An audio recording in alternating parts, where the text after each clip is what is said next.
The title of my discussion today is Perfecting the Last Mile Delivery Processes for E-commerce Companies Through Smart Sorting Solutions.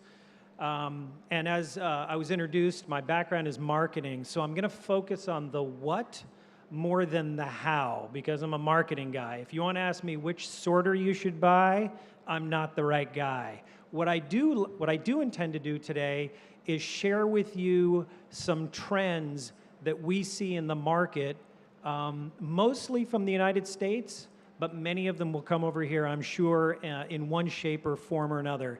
One more piece of background. I am based in Danbury, Connecticut in the US. So many of my observations will be coming from that perspective.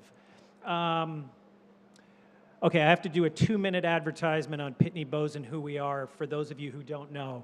So Pitney Bowes is a global technology company, and we are building our future around enabling commerce.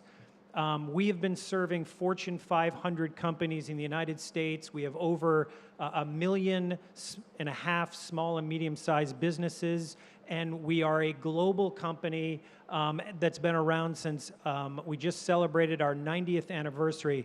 So that's Pitney Bowes. We are primarily in the mail business. Many of you may associate Pitney Bowes with the mailing business. Increasingly, we're getting into software and parcels and shipping. And we help the United States Postal Service, for example, sort 14 billion mail pieces and parcels a year. So that's our experience in the business. That's who we are. So let me go next to... Sorry about that. What do we see in the market? This will be no surprise to anyone in this room. Well, we see parcel volume increasing, and we see digital playing a key part in that. So first, digital. Well, why do e-tailers exist? They exist because of digital capabilities. People can shop online and compare prices and offerings. And what's that driven? That has driven a dramatic increase in parcel volume, as everyone in this room knows. And with that increase in volume comes a lot of opportunity and a lot of challenges. And I'll go into a couple of the key market drivers here in a minute. So we already talked about e-commerce, so I won't dwell on that point. But commerce, particularly cross-border commerce, brings a lot of regulation. Again, that's something that anyone in the fulfillment business, logistics business, has to be aware of. That is amplified by cross-border activity as different countries have rules about import, export, what you can ship, sizes, etc. Globalization being related to that. So we see an increase not just in volume within, but a volume across borders. And then, of course, digitization and the internet allows all kinds of incredible innovations, which many of you, I'm sure, are thinking about and should be thinking about how you're going to serve your clients most effectively. But what's the biggest driver of all? The biggest driver of all is the consumer, and the consumer expectation around not only what they're buying and what they're going to pay for what they're buying, but also they're starting to dictate, I would like to have what I buy delivered to me in this way, in this time frame, in this window. So it's customer expectations that are driving a lot of demands on the overall supply chain. And as a fulfillment or logistics provider, you are an extension of the e-tailer or any retailer's brand. You're a brand in your own right, but you're an extension of their brand. So the last thing in the world, be it Amazon or anybody else who delivers, is or sells something online, is to have a terrible delivery experience for the customer. Damaged, late, doesn't show up. You know, doesn't show up is a basic. You want to deliver what you've contracted to deliver. But customers are expecting more. They want to know where their parcel is, when it's going to get to their house. And I want to show you one thing, an innovation that the United States Postal Service is doing around letters, but it will come to parcels. At least we believe it'll come to parcels. and it's called informed delivery. Now, a lot of people don't think there's a lot of excitement in mail, and in some ways there's not. But of course, the USPS is big into packages, and they're thinking very deeply not only about how to deliver efficiently, but how to create a real positive customer experience for their clients, which is the end user. And I believe India Post is the post for the entire country of India and has to deliver anywhere in the country. Just like the United States Postal Service, they have a requirement that they must deliver to each and every citizen in the US. And what they're trying to do is make that experience a more positive one. So what they're doing is investing in technology that literally photographs letters that will be delivered in someone's mailbox later that day, and will send them information if they've indicated, I'd like to know if I'm going to receive an invoice or a letter from such and such a company. They'll literally get a picture. This is coming to you today in your mailbox. This is what's going to happen, we believe, with parcels. Not only will you send an SMS, and you probably do this today, many of you, that says, well, your parcel will arrive between 4 and 6 p.m., but it'll say, here's a picture of what you're getting so that the experience of buying continues through delivery. And so really, a smart sorting solution, yes, it has to be efficient. And by the way, there's no one solution or one solution for everyone. It's not a one-size-fits-all, but it will be grounded in technology, and the customer experience will be the foundation.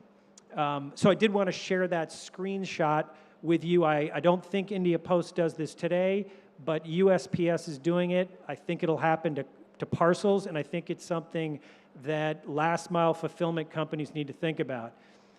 For those of you who have very good eyesight, I took a screenshot of this, and you can see I was reading about Donald Trump as well. So for those of you smiling, I was indeed reading about Donald Trump there on the top of the screen.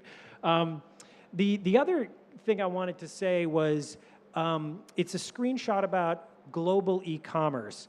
And one of the investments we're making in as a company is software that helps clients, buyers, and retailers know the full landed cost of a good cross-border. So the worst thing in the world you can do is order something from one country, and you think you got it for, say, $10 or whatever, and you're going to pay $2 shipping, and then find out, oh, there's all special duties because of the good you've purchased. We're investing in technology and software that understands all those regulations and what the full cost of those goods are.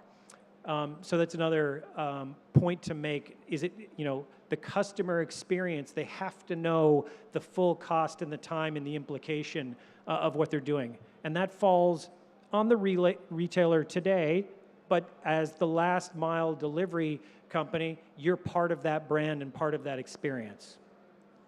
So let's get on to intelligent automation for parcel handling. There's a number of things you're trying to accomplish here. Yes, reducing labor costs is important in some parts of the world more than others.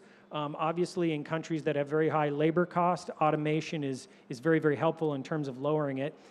But equally, and maybe perhaps more importantly, intelligent automation is about risk mitigation and helping people drive growth and improving communication. So I've talked a lot about two-way communication between the retailer or e-tailer and the ultimate consumer. But there's an aspect of this around risk mitigation to ensure your role in that process is to deliver not just on time, but without breaking something or damaging something. So there's risk mitigation in intelligent sorting solutions. And again, knowing when something comes into your facility, when it goes out of your facility, pictures of it as it's going through your facility so that you have a chain of not just custody, but a audit path, if you will, should there ever be any disagreements or problems. So that's a little bit about intelligent automation. So, you know, what is this? Well, intelligent automation is, again, removing some manual processes, but most importantly, it's about capturing information. So a sortation solution that we would call perfecting it or smart, you know, it will look different because everyone's operation is different. You know, I started off by saying, don't ask me if your sorter should look like this or it should look like that. It should look like what the optimal configuration for your operation, but it will for sure be capturing data as it goes through, and that's a fundamental tenet of what we would, you know, describe as a smart solution. And I've already talked about the legal trade weights, et cetera, et cetera. So reducing dependency on manual processes. Automation will increase accuracy. It can cut costs. It can you know, improve security, et cetera, et cetera. And it can help manage peak periods. So we're big believers in automation. It matters more in certain parts of the world than others, but it matters everywhere to a greater or lesser degree. And the key here is to understand how to use automation effectively for your operation. Okay, I just want to say a little bit about modularity. If I can. Okay, modularity. We're big believers in modular solutions. So as we study the market, you know, first of all, the market's constantly evolving. And what you need today, you know, is not what you're going to need tomorrow. So a smart sortation solution is a modular solution. And where you locate your facility today may not be where you locate your facility tomorrow for whatever reason. So it has to be modular and have the ability to be reconfigured. So you want to be able to add to it and modify it and add on business applications, as I've talked about. Some modularity and a design for growth, because everybody's looking to grow, again, would be a key part of a intelligent solution or a smart solution, in our opinion. Okay, how to go about it. You know, I guess the key here is, you know, you have to start with a vision, and you have to think about various aspects. And if there's nothing that I've left you with today, it's to think about the end consumer and your role as part of a brand. And that will help go about it. I'm getting the signal here for, should I take questions? Actually not, sorry, sir. But you can meet them post the cake. I'll be running out of time, sir. Okay, well, I'll finish up. I'll finish up by saying, you know, again, risk management, think about the consumer, the end consumer. You're an extension of the e-tailer's brand. If you can add more services to that e-tailer, value-added services, it's not just cost, that's the key.